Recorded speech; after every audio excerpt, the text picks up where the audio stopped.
नमस्कार दोस्तों, मैं राजकुमार ठेनुआ आज आपको बताऊंगा मल्टीपल प्लॉट्स के बारे में। आपने हमारे पिछले लेक्चर में प्लॉटिंग सीखा था कि आप एक सिंपल प्लॉट है उसे आप कैसे प्लॉट कर सकते हैं।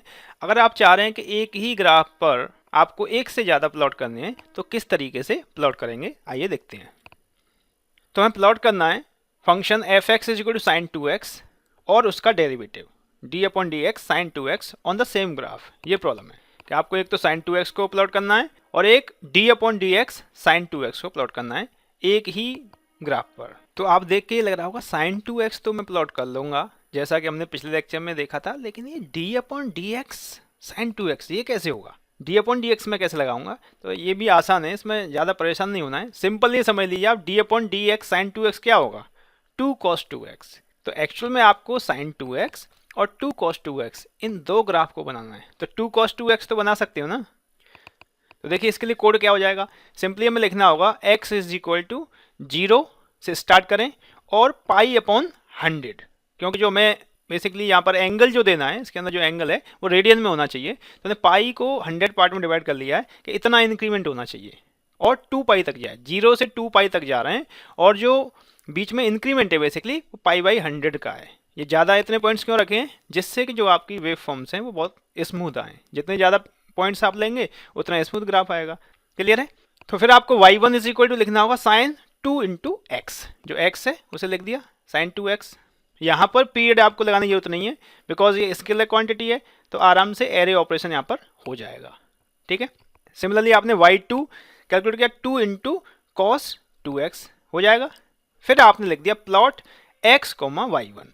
तो y1 में क्या है, साइन 2x है, तो इससे प्लॉट आ जाएगा y1 का। उसके बाद होल्ड ऑन किया, इसका क्या फ़ायदा होता है वो हम अभी इसे एग्जीक्यूट करेंगे उस समय देखेंगे। तो इसे अभी होल्ड ही करते हैं एक तरीके से, प्लॉट x कोमा y2। फिर आपने प्लॉट कर दिया x कोमा y2, तो इससे y2 वाला प्लॉट हो गया। देखिए इस कोड को रन करके देखते हैं। तो सबसे पहले इसे एक फाइल में लिख लेते हैं।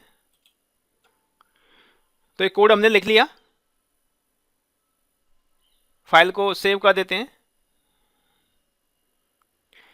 अब देखिए सबसे पहले हमें अपनी करंट डायरेक्टरी चेंज करनी है जिससे कि हमारे प्रोग्राम एक ही जगह जाएं। तो डी में मैटलैब ट्रेनिंग में हम कर रहे हैं। ठीक है। अब मैं सेव करूंगा तो ये मैटलैब ट्रेनिंग वाले फोल्डर में जाएगा ऑब्वियसली। ठीक है। तो हमने ये प्लॉट प्रॉब्लम 4 कर दिया सपोज, सेव, रन करके देखते हैं।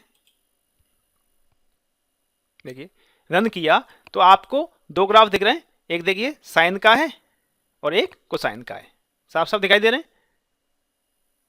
क्लियर है। अब हम कह रहे थे होल्ड का क्या मतलब है, तो इस होल्ड को देख लेते हैं जरा कि इसका क्या मतलब निकल के आ रहा है। और अपने प्रोग्राम को थोड़ा सा अच्छा करने के लिए हमने यहाँ पे एक CLC क्लियर और क्लोज ऑल।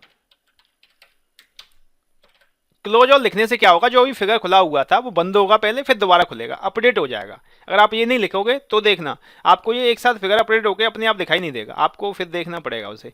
तो ये लिखने से, 3 लाइन लिखने से आपको बहुत कंफर्टेबल फील होता है जब आप प्रोग्रामिंग करेंगे। तो आप देखिएगा, तो ये सिंपली मैंने ये 3 लाइन लिख दी है, मेन अपना प्रोग्राम यहाँ से स्टार्ट हो रहा है।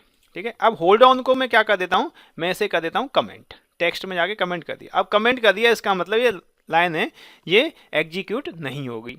अब देखिए रन करके क्या हुआ, ये अब तो एक ही ग्राफ रह गया। समझ में आया कुछ, कौन सा ग्राफ है ये डेरिवेटिव वाला है, जो दूसरा वाला है। तो इसका मतलब ये हुआ कि पहले जो प्लॉट आया उसके ऊपर ये ओवरराइट हो गया, लेकिन हमारी रिक्वायरमेंट ये है कि दोनों आने चाहिए। तो इसके बाद अगला जो आपको चाहिए, तो हमें एक्चुअली इस वाले ग्राफ को होल्ड करना है, इस वजह से हमने यहाँ पे लिखा होल्ड ऑन, ये जाए नहीं, गायब नहीं हो, ये होल्ड रहे, उसके बाद उसके ऊपर ही ये प्लॉट हो जाए। तो जब उसके बाद आपने इसे रन किया तो दोनों आ गए। क्लियर है। तो होल्ड ऑन का फंक्शन समझ में आ गया। उसके बाद यहाँ पर हमने 2 प्लॉट फंक्शन यूज किए हैं, चाहे तो आप इसे एक प्लॉट फंक्शन का भी यूज करके कर सकते हैं इस तरीके से, plot x y1 x y2। एक इसकी मदद से भी आप कर सकते हैं, तो ये लाइन कम हो जाएंगी, आपको होल्ड ऑन भी यूज नहीं करना पड़ेगा, एक ही प्लॉट फंक्शन से कर सकते हैं। तो देख लेते हैं। तो मैंने इसे हटा दिया और plot x y1 x y2 save किया और रन किया। देखिए आ रहा है। और एक और अच्छा काम हो गया इसमें, हमने कोई कलर चेंज नहीं किया। जब एक ही प्लॉट फंक्शन से कर रहे हैं तो उसने कलर भी चेंज कर दिया, अब अलग अलग भी दिखाई दे रहे हैं। अच्छा हो गया कि नहीं, क्लियर है।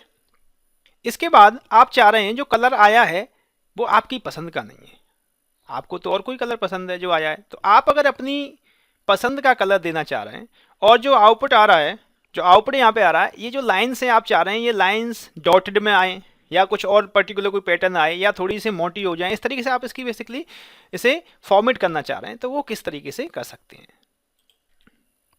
तो उसके लिए जो आपने प्लॉट फंक्शन यूज किया उसी में यहाँ y2 तक तो आपने लिखा ही, कॉमा लगा के अब आपको यहाँ पर ये कुछ और चीज़ें लिखनी होती हैं। तो इसमें हमने यहाँ 3 चीज़ लिखी हैं। पहला जो लेटर बेसिकली लिख रहे हैं दैट इज़ फॉर कलर, वो कलर के लिए, R लिखा तो रेड हो जाएगा, Y लिखा तो येलो हो जाएगा, इस तरीके से और भी हैं।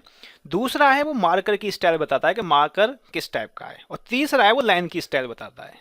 तो आप इससे ग्राफ को फॉर्मेट कर सकते हैं, उसकी मार्कर की स्टाइल, कलर चेंज कर सकते हैं, लाइन का स्टाइल, ये सब चेंज कर सकते हैं। तो बेसिकली ये सारे कलर चेंज करने के लिए Y लिखेंगे तो yellow, M for magenta, C सियान, R red, G green, B blue, W white, K black, इस तरीके से, ठीक है ना। ब्लैक के लिए B नहीं है, B लिखोगे तो ब्लू आ जाएगा, K फॉर ब्लैक। इसी तरीके से मार्कर का जो स्टाइल है, ये पॉइंट के लिए है, सर्कल के लिए हो गया, क्रॉस हो गया, एक्स मार्क्स, प्लस जो हमने लगाया है उसे प्लस साइन आएगा, ठीक है ना, स्टार आएगा, इस तरीके से। तो आप कोई भी यूज़ करके देख सकते हैं। यहाँ पर लाइंस का जो स्टाइल है सिर्फ एक डैश लगाते हैं उसे सॉलिड आता है, और ये कॉलन लगाया तो डॉटेड हो जाती है, ठीक है ना। डैश डॉट लगाएंगे, डैश डॉट हो जाएगा, और अगर आपको डैश चाहिए तो 2 बार आपको डैश लगाना होगा। तो कोई भी हम यूज़ करके देख सकते हैं। हमने यहाँ पर स्टाइल के लिए कॉमा लगाया, फिर उसके बाद हम येलो कर लेते हैं, येलो और स्टार कर लिया और डॉटेड लाइन सपोज, इस तरीके से, ठीक है। इसके बाद आपने ये लगाया, सेव किया और रन किया, देखिए आ गया। हमने स्टार लगाया तो स्टार आ गया कि नहीं, और येलो कलर हो गया। तो थोड़ा पहले से अच्छा हो गया ना। आप कोई भी कलर यूज़ कर सकते हैं, हो सकता है आपको येलो पसंद ना हो, जो आपकी पसंद का हो कर लोगे। अब थोड़ा ग्राफ को आप अच्छा कर सकते हो। बाकी यहाँ पर टाइटल लगाना है, एक्स एक्सेस और वाई एक्सेस, वो तो सब लिख दोगे, क्लियर है। कोई भी स्टाइल आप इसमें से यूज कर सकते हैं। उसके बाद अगर हमें लीजेंड्स बेसिकली लगाने हैं कि कौन सा ग्राफ साइन का है और कौन सा कोसाइन का है, अगर ये आपको करना हो तो उसके लिए हमें लिखना होता है लीजेंड, और पहले किसका है, साइन का और फिर कोसाइन का, ये भी आप लिख सकते हैं।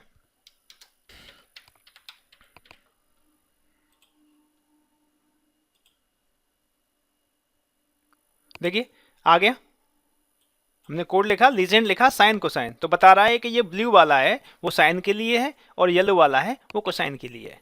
तो ये लीजेंड्स और अच्छा हो गया। जैसे आप लिखना चाहे तो इसे हम लीजेंड बोलते हैं, क्लियर है।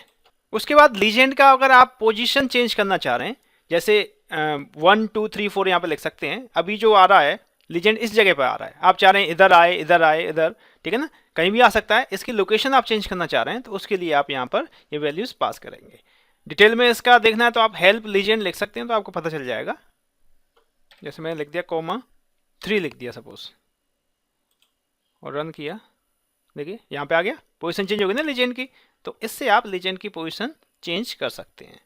तो क्लियर है, आसानी से मल्टीपल प्लॉट्स आप कर सकते हैं। तो हमने मल्टीपल प्लॉट्स सीखा इस लेक्चर के अंदर, और हमने ये भी सीखा कि आप दूसरे प्लॉट को किस तरीके से अलग कलर से रिप्रेजेंट कर सकते हैं, अलग लाइन स्टाइल उसमें दे सकते हैं, और अलग कौन सा मार्कर यूज कर सकते हैं। तो आई थिंक आपकी समझ में आया होगा।